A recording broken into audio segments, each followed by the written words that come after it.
Hi all, Jeanette here with the Neil's Homestead. A couple of weeks ago I did a video where I showed you my cabinet countertop filled up with jars, and I wanted to can some chicken so that I could fill up the jars instead of finding a place to store them. Well, my countertop is all filled up again, so today I'm going to can some black beans with chili powder and seasonings to make canned chili beans. So I'm bringing you along with me. Welcome. Well, there's my counter full of jars again. What I'm going to use today is the quart jars. I'll be using 7 quart jars because 7 is the number of quart jars that I can fit into my canner. I have this bag of black beans. It came in a 25-pound bag. I've actually had these beans for quite a while, like maybe a couple years. And sometimes when you keep beans, dried beans like this for a long time, they won't cook up properly. So first I had to do a test to see if they would cook properly, and they did fine. They have a little more of a texture than some other kind of beans that we like to use. We actually prefer to eat the white beans because they're smoother. The black beans have more of a grainy texture, but they also have more nutrition to them.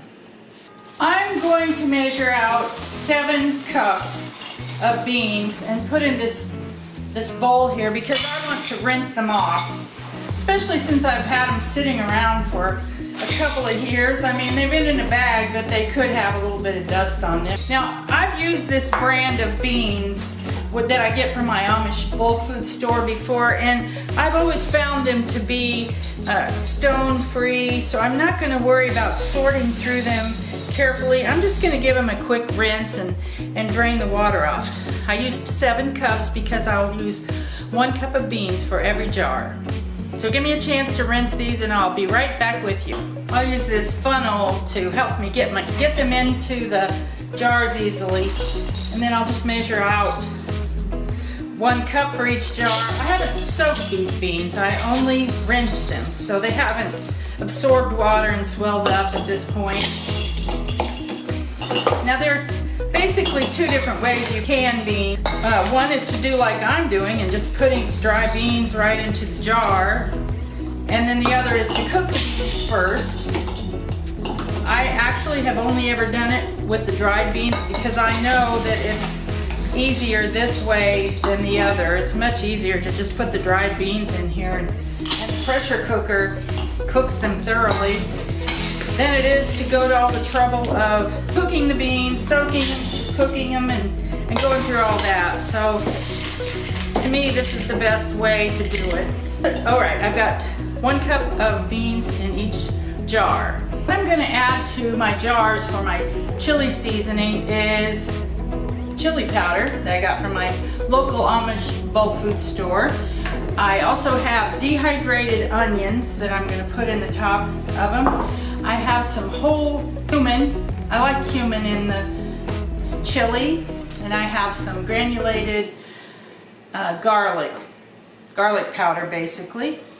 And then I have a secret ingredient for chili that makes it amazing. And one time, a long time ago, I had an old cookbook that I liked. It was for beans, and it suggested using cocoa powder in your chili. And it just adds a depth of flavor that you don't have without it. So ever since then, I've been putting cocoa powder in all of my chili recipes. And then of course I'll add some salt too. So first thing I'm going to do is add 1 tablespoon of chili powder to each jar, just right in there on top of the beans. Now after I make my chili and decide, well, that's not enough chili powder, I can always add more chili powder to my chili mixture of beans, tomatoes, and ground meat. I'll add half a teaspoon of cumin to each jar, a half a teaspoon of garlic, 1 whole teaspoon of salt for each one, 1 tablespoon of the onion for each one, And then I'll put, I think I'll put a teaspoon of cocoa powder in each one. Whenever I make it, I usually just kind of go by feel and any given time that I make it. I don't especially measure it out. I just put in some. I don't think you'd want to add too much, but of course you want enough to bring out the flavor. And so that's all the dry ingredients I'm going to put in there. I'm going to get a pitcher of water.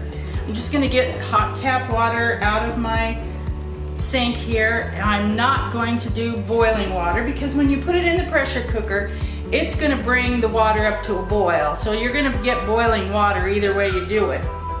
And it's just easier for me, quicker to get my tap water. For each jar, I'll fill it up to about the point of 1 inch below, like around to the bottom of the little ridge there where you screw on the lid. As this cooks and the water circulates around in each of the jars, it's going to stir up your ingredients so that nothing's going to be clumpy. It will all be absorbed evenly throughout the water. Filled, I'll use a clean cloth and run it around the top of each one of these jars to make sure that there's no residue of greasy stuff or that any of the powdery things that I put in there have laid on the top. Also, just to feel, make sure there's no chips, which I probably should have done before I even started the process, but I was pretty sure that none of them were. I've got 7 lids here in a pan of warm water, and I'll just lay each lid on top of the jar. And then I have 7 rings that I'll set on there and then come back when I get them all laid there and just finger tighten it down. You don't want to do it too tight because it makes it too hard to get off later, but you want it down there snug enough that it holds the lid firmly to the top of the jar rim. I'm running 2 inches of water in the bottom of my pressure. I've brought it over to my stove top. I'm going to go ahead and turn that burner on high and let it get started. Then I'll take each one of my jars to the canner and get them put in there. When they're in there, I'll bring the lid over, set that on, lock it in place. And this is an all-American canner. It does not have a rubber seal. It has clamps all the way around, and I'll have to try to make this crack between the lid and the pot itself even all the way around. Tighten these down, finger tight, not too tight again, because you have to be able to get it off after you've finished cooking it. After it's down there tight, then what we'll do is let it come to a boil and pay attention to when steam starts coming out of this little spout here, and that's called venting. And I looked up in my book for my all-American canner, it says to let it vent for 7 minutes. It's commonly allowed to let it vent for 10 minutes, so you can decide what you want to do. I think for as long as I have to pressure it, I'll do it for 10 minutes is what I'm going to do this time. So by the time it starts steaming, set your timer for either 7 or 10 minutes, whichever you want to do. When the timer goes off, it's time to put on the weight. The weight on this has a 5, a 10, and a 15 pound hole in it that you choose to put on your spout here. We're going to do 10 pounds, and you can hear that whenever I put that on there, it shut off that air coming out of the spout. I'm going to go ahead and turn my burner back up because I turned it down a little bit while it was venting. You don't have to have it boiling as hard as it can during that time. When it does reach 10 pounds and this starts jiggling, I'll start kicking the heat back because I want to set the temperature so that this only jiggles about every 15 seconds.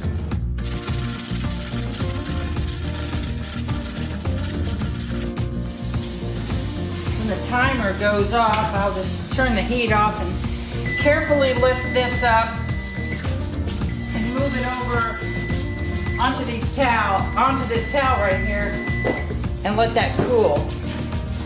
I'm gonna actually leave and I'm gonna let that cool overnight and open it up again in the morning. I think that for the most part, the longer the thing cools, the better off it is. So I'm gonna open it up in the morning and then we'll look at it. Okay, it's actually the next morning. I'm going to a women's retreat at church this weekend, and so that's where I went last night. I'm back up this morning to head out that way again. You can tell that it's morning because I got puffiness under my eyes, but that's me. If I can stand myself, I hope you can stand me too. So I'm gonna open this up. It's totally cooled off all night and I just wanna see what's in there and show you and get this video wrapped up. The first thing I'll do is just, oh, I tightened those down a little bit too much. Okay, get those off. You do opposites.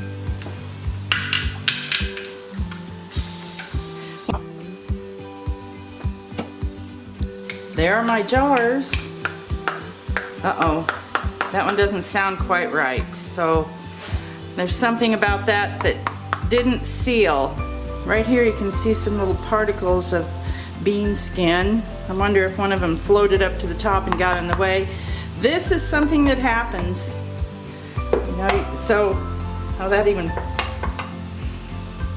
After I set it down, that even popped itself back up. It was down, but it didn't sound right.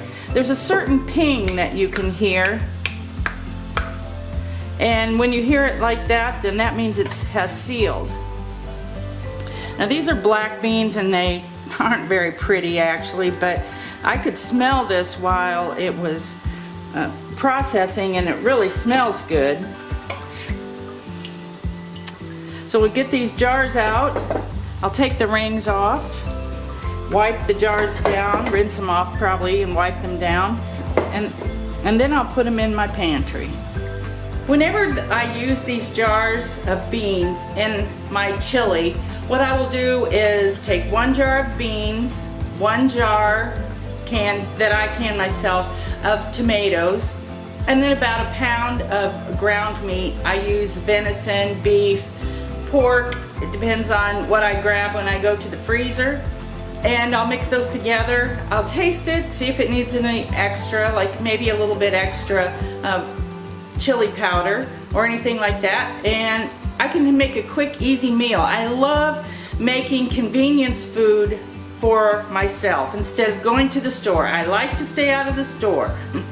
So thanks for coming along. If you have any comments about what I've done or give me some ideas of some things that you like to do, would you please put it down below and give me a chance to read that and learn more about you. And I'll see you next time.